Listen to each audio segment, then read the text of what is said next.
going? Pretty good. How are you? I'm doing well. How are you? I'm good. Thank you so much for coming on the Roses TNT podcast. I'm super excited to have you. I'm excited to be here. Thank you. Of course. So, before we begin, as customary at the Rose, we would love you to just introduce yourself and say your name and pronouns and kind of what your role in this show that we're about to talk about is.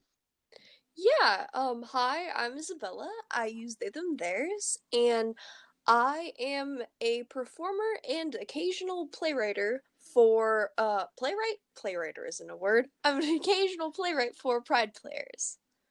That is awesome. So, can you give our listeners just a little bit of background as to what Pride Players is and kind of your journey with the program? Yeah. So, Pride Players is an LGBTQA plus improvisational theater group, and I joined in 8th grade, so this is my 4th year, maybe? I think so. Mm-hmm. Um, so I've been with it for quite a while, but we essentially um go over a series of topics that are relevant to the LGBT community and devise improv skits based on those and then turn them into an actual show with a series of skits. Yeah, that's super awesome. And so this year, well, first of all, can you talk about the board and what that is? The uh, could you explain? Sorry. The board, the teen council. Oh, yes. Sorry, So I didn't word that right. yeah, so Pride Players teen leadership is I assume what you're talking about is essentially the group of teens who have been there at least 2 years, and we work together to come up with some of the skits and the topics that we're working on, and then we come up with just different ways to make the group more cohesive. This year, it's been a lot of evaluating how Pride Players is working online and trying to figure out how to make that the best it can be. Yeah, that's really cool. And kind of to go along with that, so you've said you've been a part of this program for so long, which is amazing. How do you feel about it being so different this year? It was it's been an exciting kind of journey.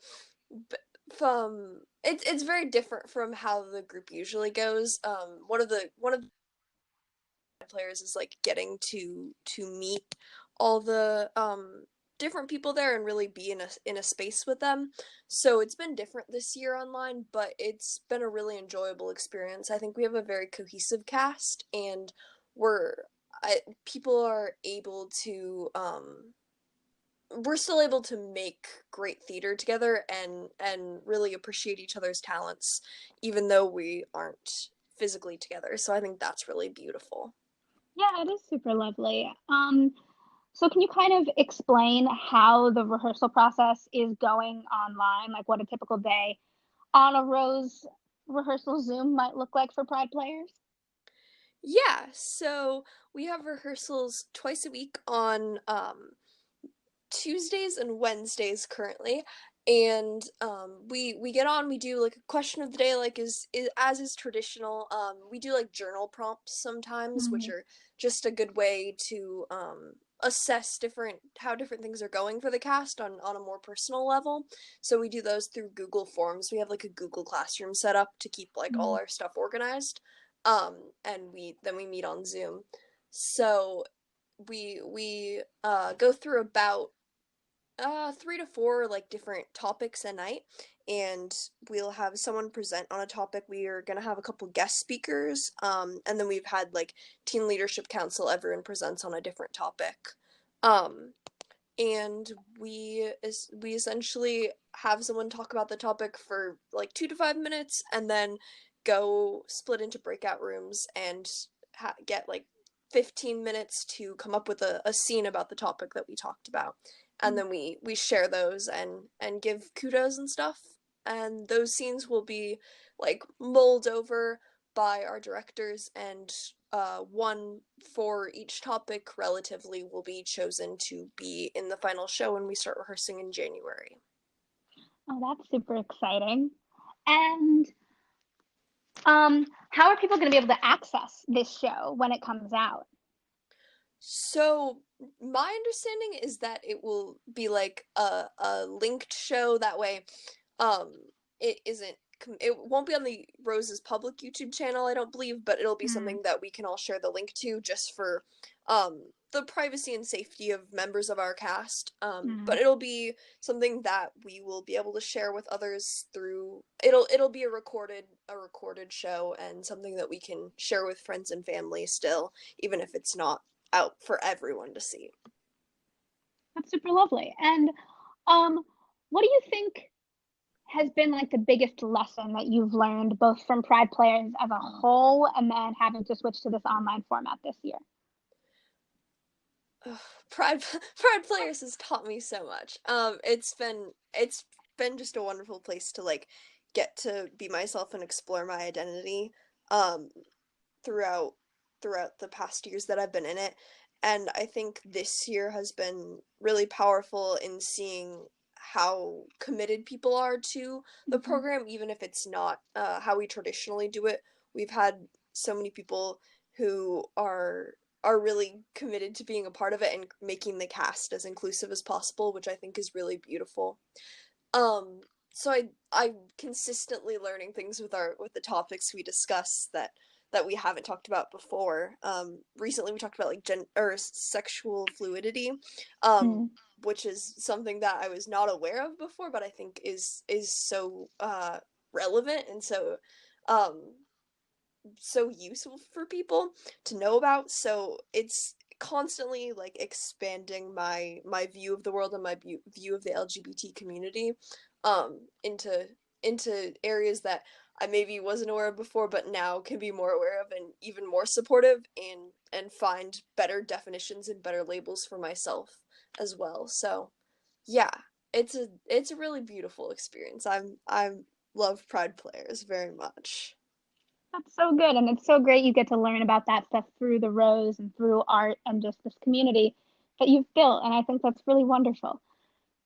Um, what um what advice would you give to somebody who maybe next year wants to come in and do Pride Players, whether it be in a virtual space or in person? I would say jump in. I think it's something a lot of people are hesitant to do. Pride Players compared to like other shows at the Rose is not necessarily like theater kids at heart often. It's often people who identify this way but maybe aren't as comfortable with theater, and that can lead people to be a little wary of it. But I think Mhm. it's something that is it's such a holistic process of creating theater where we decide what we want to learn about, we present those topics, we discuss those topics, and we create the scenes. So I think one of the things is just like be bold and jump in. It's such an accepting community, and even if you're not sure of your identity, you're not sure if you like theater or you're scared of that, I think it's something that everyone can like jump in and enjoy and know that you'll be supported by everyone else there. No matter your experience level or your comfort level, everyone's really there to like support you. Yeah, that's really great. I love that. And I really hope all of our listeners will get a chance to see your show and all the lovely work that you all have put into it. And yeah, is there anything else you want to add for the better of the cause? Um, yeah, I'm very excited to create our show and continue rehearsing. And I'm excited for people to see it. So that'll be awesome. Yeah. Yeah, me too. All right. So for our listeners, stay tuned for the dates and times where you can view Pride Players. Um, and yeah, thank you so much, Isabella, for coming and chatting with me. Thank you. Of course. All right. Bye. Bye.